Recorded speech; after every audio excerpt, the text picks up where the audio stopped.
Hi friends, ఎలా ఉన్నారు? ఇది నెక్స్ట్ కంటిన్యూ డే అండి. అంటే నెక్స్ట్ డే మేము బెంగళూరులో ఉన్నప్పుడు మేము ఈరోజు అయితే కనుక బన్నేరుగట్ట నేషనల్ జూ పార్క్ అయితే వెళ్దామనేసి బయలుదేరుతున్నాము. ఇంకా ఇంటి దగ్గర నుంచి ఇట్లా నడుచుకొని వెళ్తే కనుక దారిలో ఎన్నో అంటే మామూలుగా మనం బయట కొనుక్కునే వెజిటేబుల్స్ కానీ ఫ్రూట్స్ కానీ మనకు కావాల్సినవన్నీ అక్కడే కనిపిస్తాయి, ఇంటి ముందరనే ఉంటాయి. చాలా బాగుంటుంది ఏరియా. ఇంకా ఇక్కడ వచ్చేసి బస్ స్టాండ్కి అయితే వచ్చేసాము. మాకు ఇంటి దగ్గరే అంటే ఒక 2 సెకండ్స్ వాక్లోనే మాకు బస్ స్టాండ్ అయితే వస్తుంది. ఇక ఇక్కడ టెంకాయ చూసారా, 10 రూపీస్ అంట. నిన్న మేము వచ్చేసి 20 రూపీస్కి తాగాము, ఈరోజు 10 రూపీస్ టెంకాయ బెంగళూరులో. ఇంకా వెదర్ అయితే ఎండ ఉంది, కానీ ఎండ వలన మనకు వేడి అనేది లేదు. అంటే మామూలుగా మనకు ఆంధ్ర సైడు ఎండ ఉంటే ఎలా సెగ అనిపిస్తుంది కదా, అది లేదు. కానీ వెదర్ అయితే బాగుంది, చల్లగా ఉంది. ఇంకా కెన్ని బస్సులో కూర్చున్నప్పటి నుంచి ఆడికి ఈడికి మారుతూ ఉంది.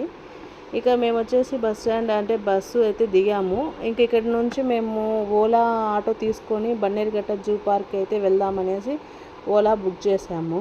ఇంకా ఆటో కోసమే ఎదురు చూస్తున్నాము. మామూలు క్యాబ్ తీసుకోవచ్చు, కానీ వెదర్ చాలా బాగుందండి, మనకు అలా అనిపించలేదు. ఇంకా మేము ఓలా ఆటో తీసుకొని ఇక్కడ జూ పార్క్ అయితే వచ్చాము. మనకు ఆ జూ పార్క్ ఎంట్రన్స్లోనే మనకు లోకల్ బస్ అయితే ఉంటుందండి. మనం మళ్ళీ ఎక్కడికి వెళ్ళాల్సిన అవసరం లేదు, ఎంట్రన్స్లోనే ఉంటుంది. ఇంకా లోపల ఇలా షాపింగ్ అయితే ఉన్నాయి, కొన్ని మనం షాపింగ్ చేయాల్సిన, కానీ కాస్ట్ చాలా ఎక్కువ ఉన్నాయి. ఇంకా కెన్నీ ఐస్ క్రీమ్ తీసుకుంది. ఇంక మేము టికెట్స్ తీసుకుందాం అనేసి అక్కడ టికెట్ కౌంటర్ దగ్గరికి అయితే వెళ్ళాము. టికెట్స్ తీసుకున్నాము. Each పర్సన్కు 350 rupees. కెన్నీకి వచ్చేసి చిన్న పాప కాబట్టి 200 తీసుకున్నారు. ఇంకా అక్కడి నుంచి మేము బుక్ చేసుకుంది వచ్చేసి సఫారీ బుక్ చేసుకున్నాము. సఫారీ బుక్ చేసుకున్న వాళ్ళకు జూ కూడా ఫ్రీనే ఉంటుంది, 2 ఫ్రీనే ఉంటాయి. సఫారీ బుక్ చేసుకున్నాము. ఫస్ట్ వచ్చేసి లోపల అంటే మనకు లోపల జూ చూపిస్తారండి. అంటే ఇవి వచ్చేసి వైల్డ్ యానిమల్స్, అంటే లోపల చాలా ప్లేస్ ఉంటుంది, అదంతా మనకు తిప్పి చూపిస్తారు. ఇది వచ్చేసి సఫారీ కింద వెళ్తుంది. మనకు జూ అనేది సపరేట్ వస్తుంది ఇక్కడ. ఇప్పుడైతే బయలుదేరి వెళ్ళాము. ఈ సఫారీ ఎక్కాము. ఈ సఫారీ ఒక వ్యాన్ లాగా ఉంటుంది, మినీ వ్యాన్ లాగా. మనకు సెక్యూర్గా ఇలా కడ్డీలు అయితే ఉంటాయి. కెన్నీ వచ్చేసి కొంచెం నా దగ్గర కూర్చొని కొంచెం వాళ్ళ డాడీ దగ్గర కూర్చుంది. అంటే ఆపోజిట్ డైరెక్షన్లో కూర్చున్నాము మేము. ఇంకా అక్కడ చూస్తామని కూర్చుంది. ఎంట్రన్స్లో ఇలా వెళ్తుంటాము. మనకు ఇట్లా జింకలు అయితే ఇక్కడ కనిపించాయి, జింకల గుంపు. కానీ ఎండ ఉండడం వల్ల అన్నీ ఒక చోట ఉన్నాయండి, ఒక చెట్టు కిందనే ఉన్నాయి. కానీ ప్రతి ఒక్క జంతువు, ఏది బయట అయితే లేదు, అన్ని జంతువులు చెట్టు కిందనే ఉన్నాయి. అలా వెళ్తూ మళ్ళీ వచ్చేసి కొంచెం ఒక స్టెప్ దూరంలోనే మనకు ఏనుగులు అయితే కనిపించాయి. అక్కడ ఏనుగుల కోసం అయితే చూస్తున్నారు.